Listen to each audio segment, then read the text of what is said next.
amiga, olá meu amigo, como é que vocês estão? Bem-vindos ao primeiro episódio onde estudaremos o número 1, a primeira edição da Revista Espírita, Jornal de Estudos Psicológicos, de autoria do nosso querido Kardec. Eu sempre mostro ele, agora eu vou sempre mostrar o nosso Kardecinho aqui, e que é o primeiro ano de 1858, e nós vamos começar justamente com a introdução.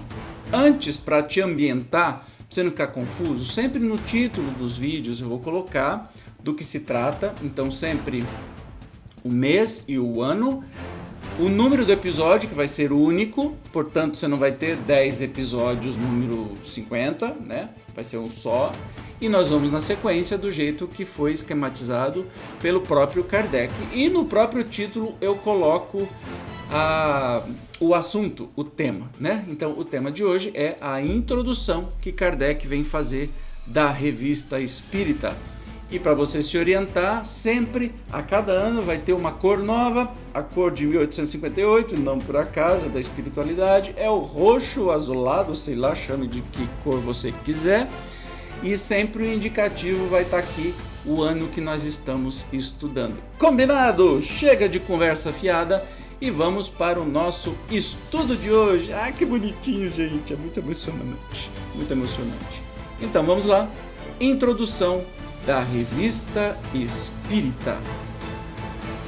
A rapidez com que se propagaram, em todas as partes do mundo, os estranhos fenômenos das manifestações espíritas é uma prova evidente do interesse que despertam. A princípio simples objeto de curiosidade, não tardaram a chamar a atenção de homens sérios que neles vislumbraram, desde o início, a influência inevitável que viriam a ter sobre o estado moral da sociedade. As novas ideias que surgem desses fenômenos popularizam-se cada dia mais, e nada lhes pode deter o progresso, pela simples razão de que estão ao alcance de todos, ou de quase todos, e nenhum poder humano lhes impedirá que se manifestem. Se os abafam aqui, reaparecem em 100 outros pontos. Aqueles, pois, que neles vissem um inconveniente qualquer, seriam constrangidos, pela própria força dos fatos, a sofrer-lhes as consequências, como só ia acontecer às indústrias novas que, em sua origem, ferem interesses particulares, logo absorvidos, pois não poderia ser de outro modo, o que já não se fez e disse contra o magnetismo. Entretanto, todos os raios lançados contra ele, todas as armas com que foi ferido,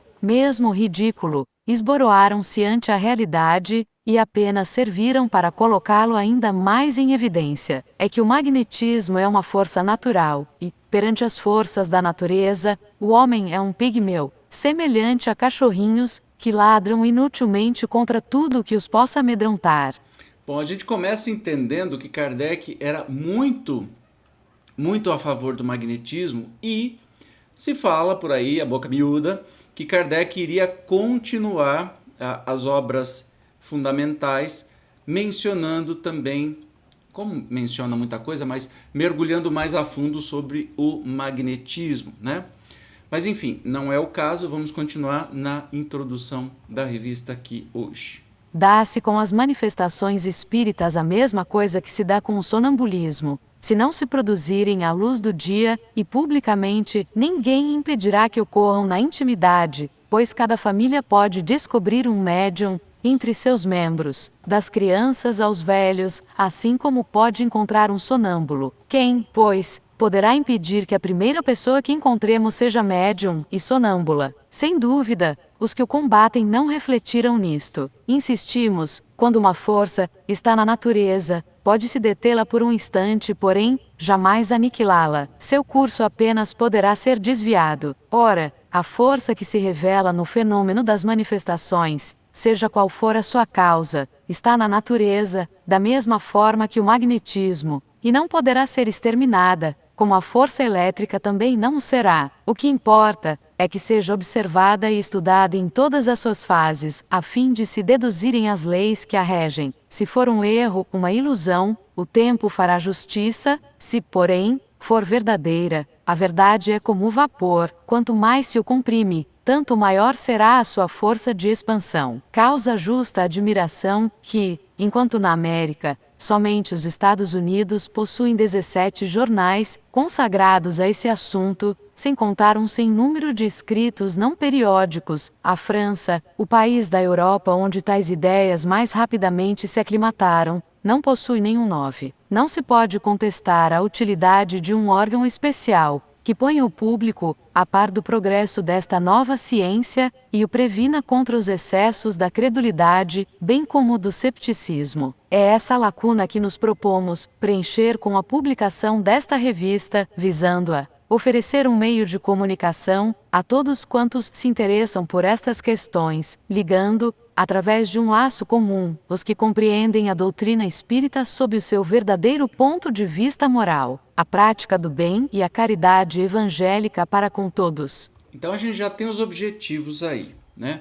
Kardec ficava injuriado porque nos Estados Unidos já tinham 17 jornais consagrados à espiritualidade, o espiritualismo, que não, lembra, não tinha o nome de espiritismo, mas na Europa não tinha nada, especialmente na França. Tem até uma observação aqui, ó.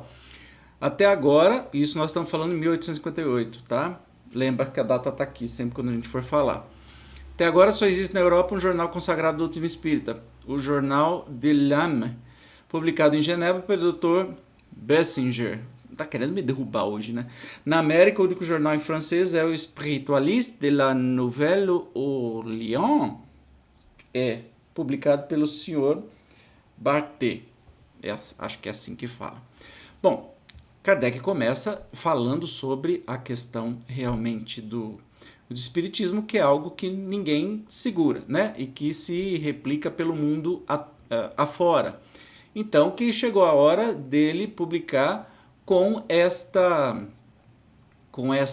intenção, né, que ele deixa bem claro aqui no final, olha lá, prática do bem e a caridade evangélica para com todos. Então, esse é o objetivo da publicação da Revista Espírita, e ele começa lindamente explicando sobre o espiritismo e o porquê que ele vem tratar.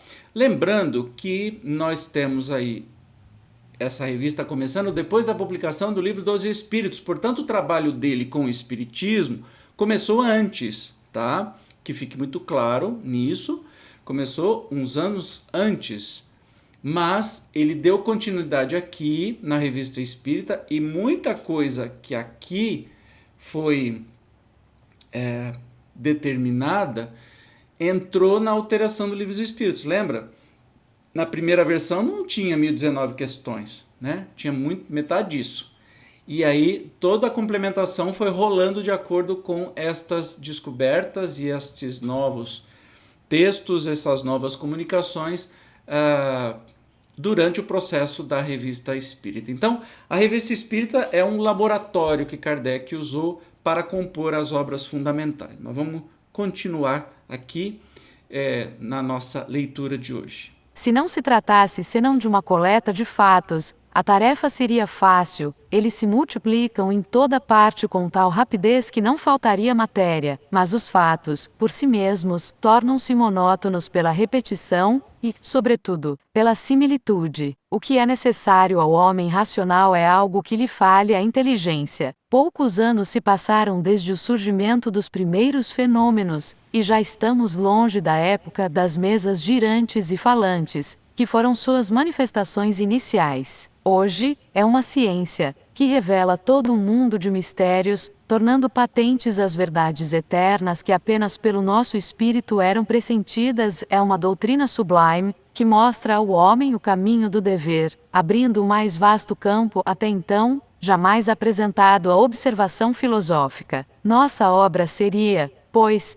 incompleta e estéril se nos mantivéssemos nos estreitos limites de uma revista anedótica, cujo interesse rapidamente se esgotasse. Talvez nos contestem a qualificação de ciência que damos ao espiritismo. Certamente não teria ele, em nenhum caso, as características de uma ciência exata, e é precisamente aí que reside o erro dos que o pretendem julgar e experimentar como uma análise química ou um problema matemático. Já é bastante que seja uma ciência filosófica. Toda ciência deve basear-se em fatos, mas os fatos, por si sós, não constituem a ciência, ela nasce da coordenação e da dedução lógica dos fatos, é o conjunto de leis que os regem. Chegou o Espiritismo ao estado de ciência? Se por isto se entende uma ciência acabada, seria, sem dúvida, prematuro responder afirmativamente. Entretanto, as observações já são hoje bastante numerosas para nos permitirem deduzir, pelo menos, os princípios gerais,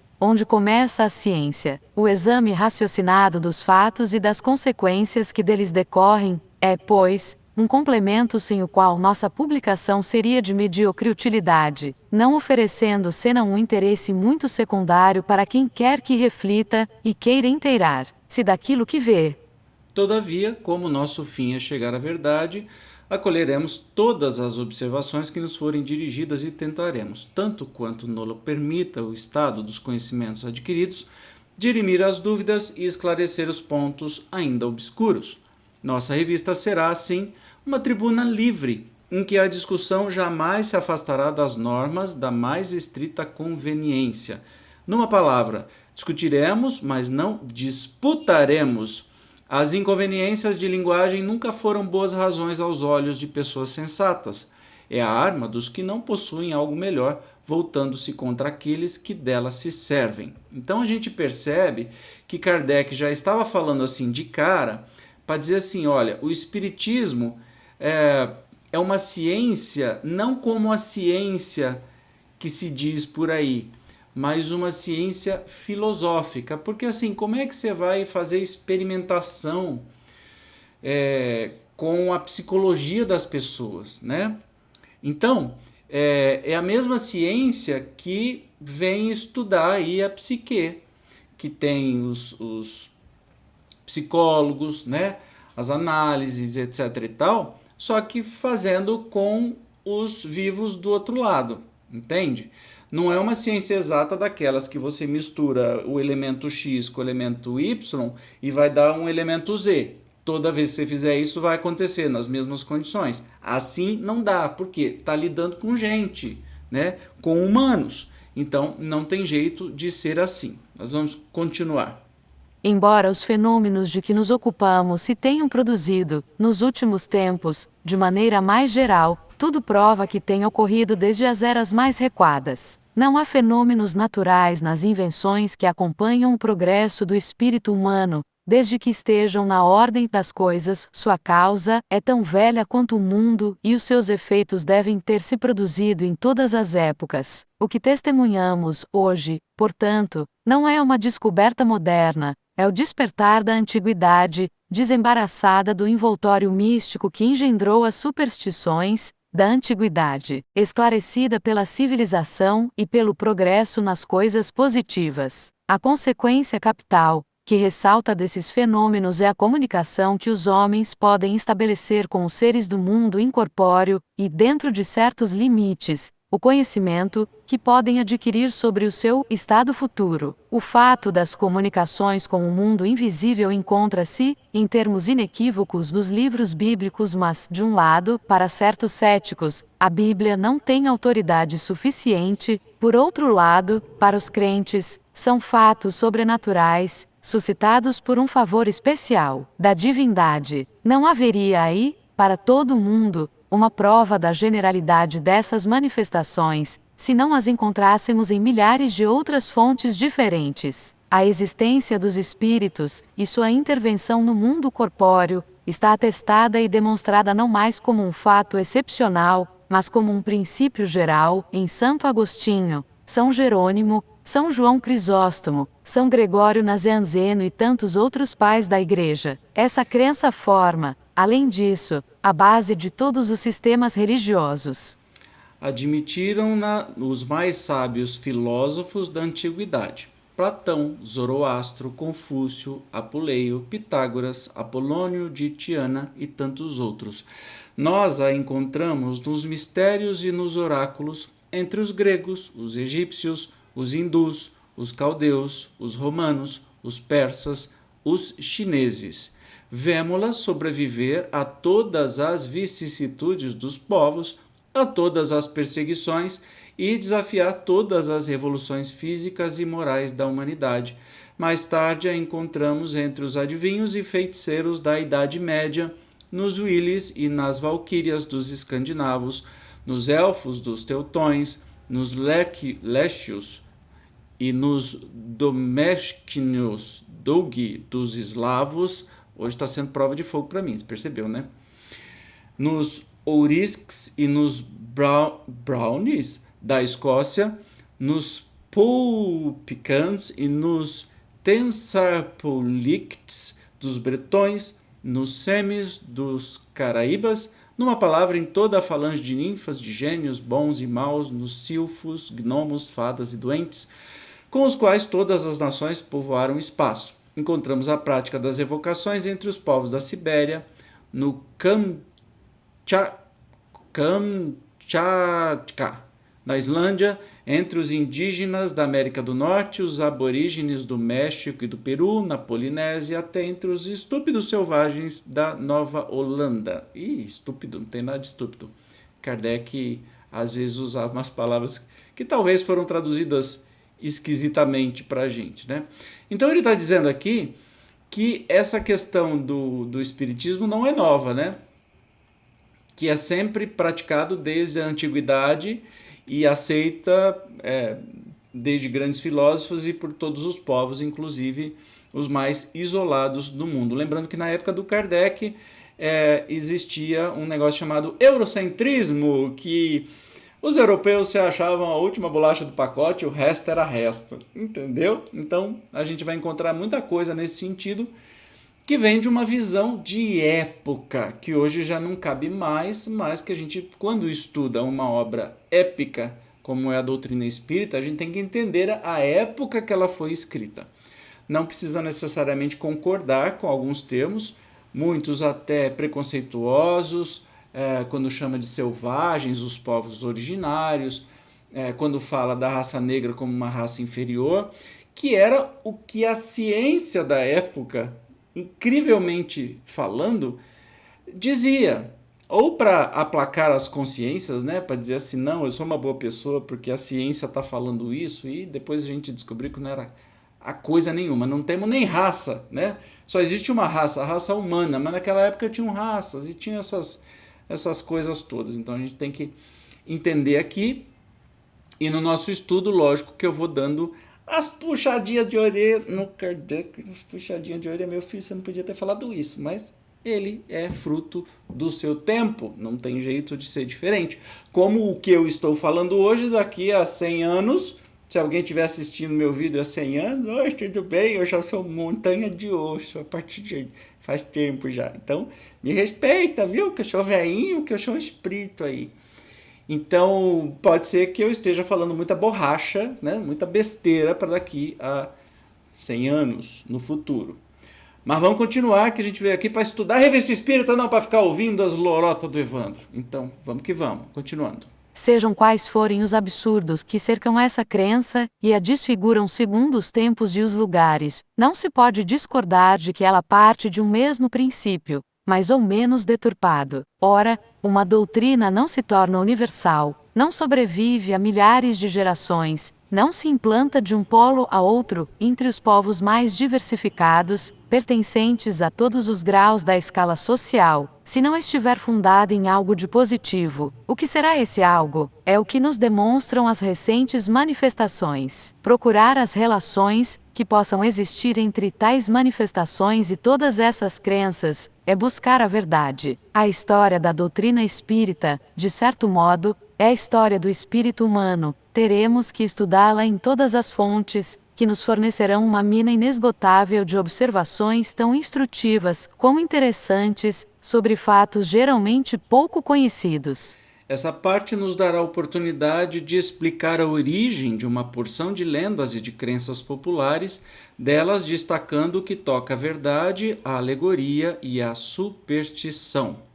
Então, Kardec vem falando justamente sobre a questão da história e que isso é muito comum e qual o objetivo aqui da Revista Espírita, que é justamente esse estudo especialmente psicológico. Aí você descobriu porque tem o nome, né? Jornal de Estudos Psicológicos. Psicologia desse lado, do lado de lá também.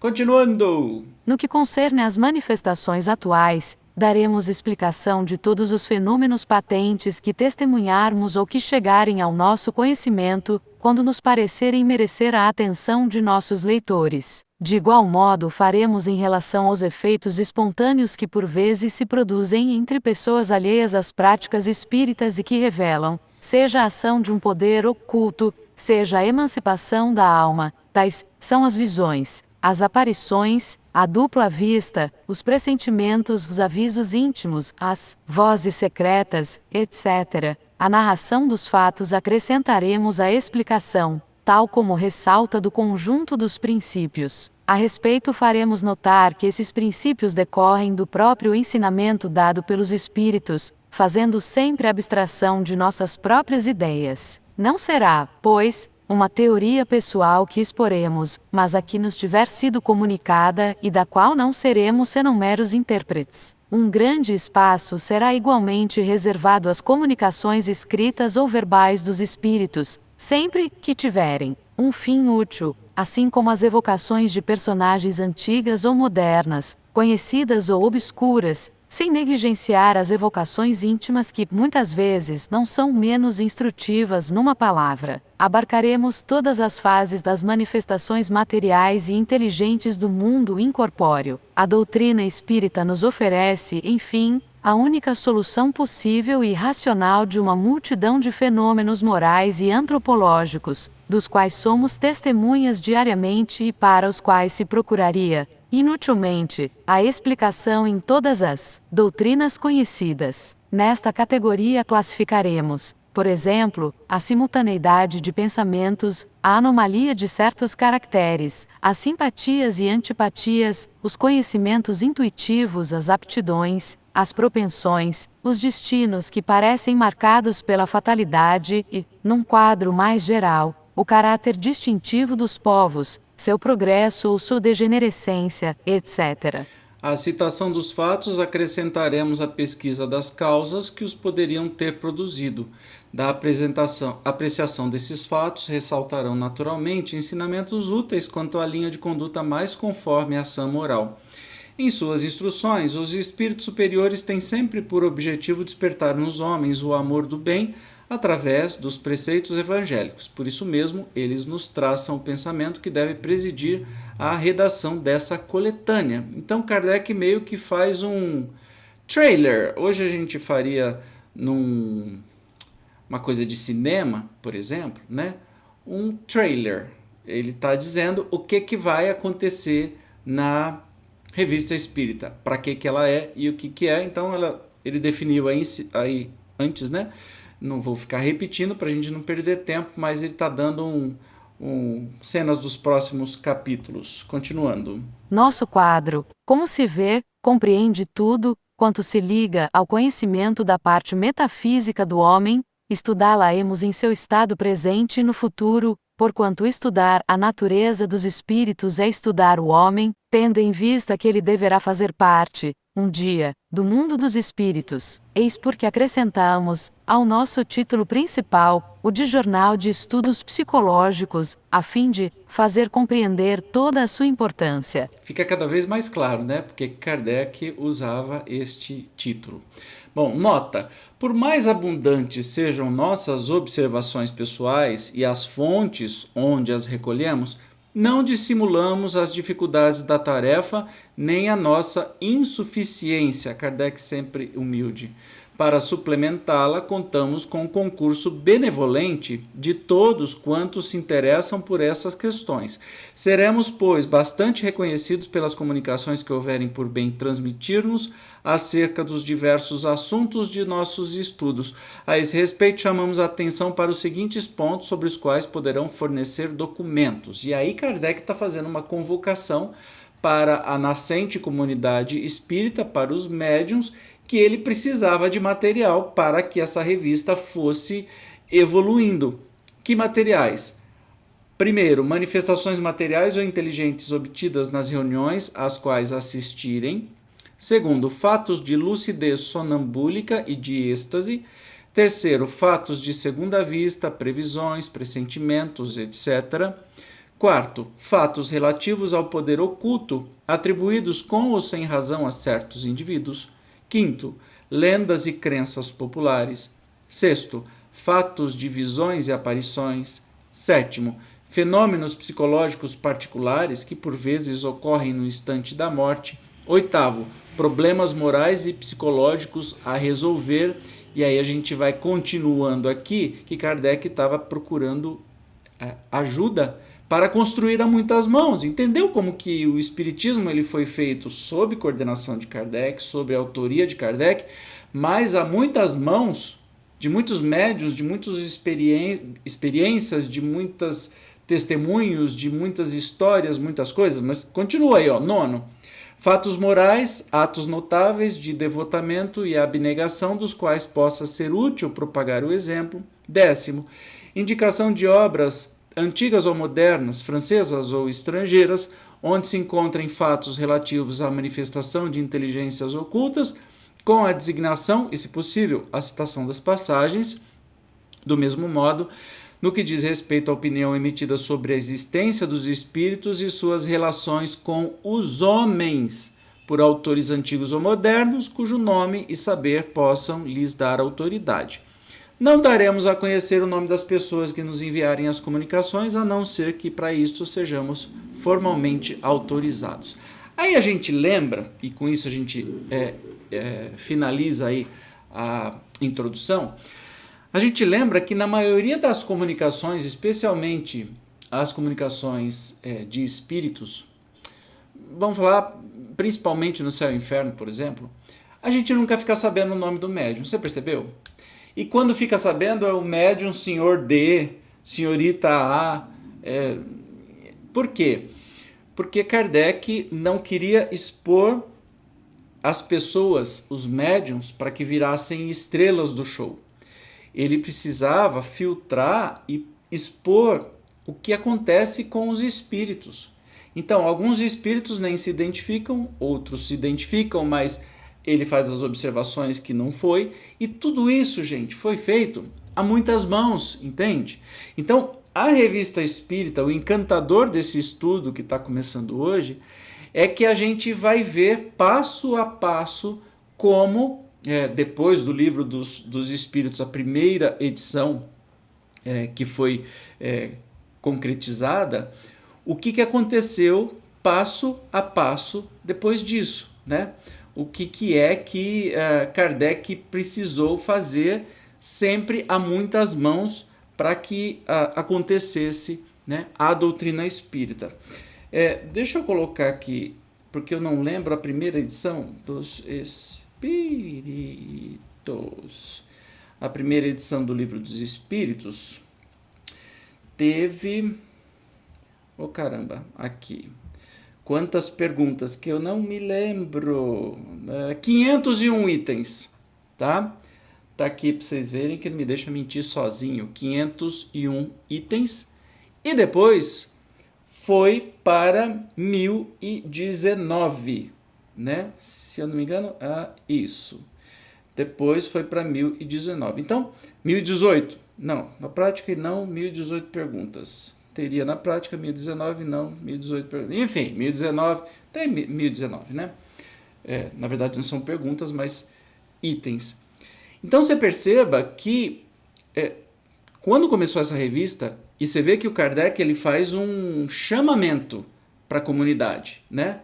Ele vem aqui e faz um chamamento, vou voltar aqui para você ver, né?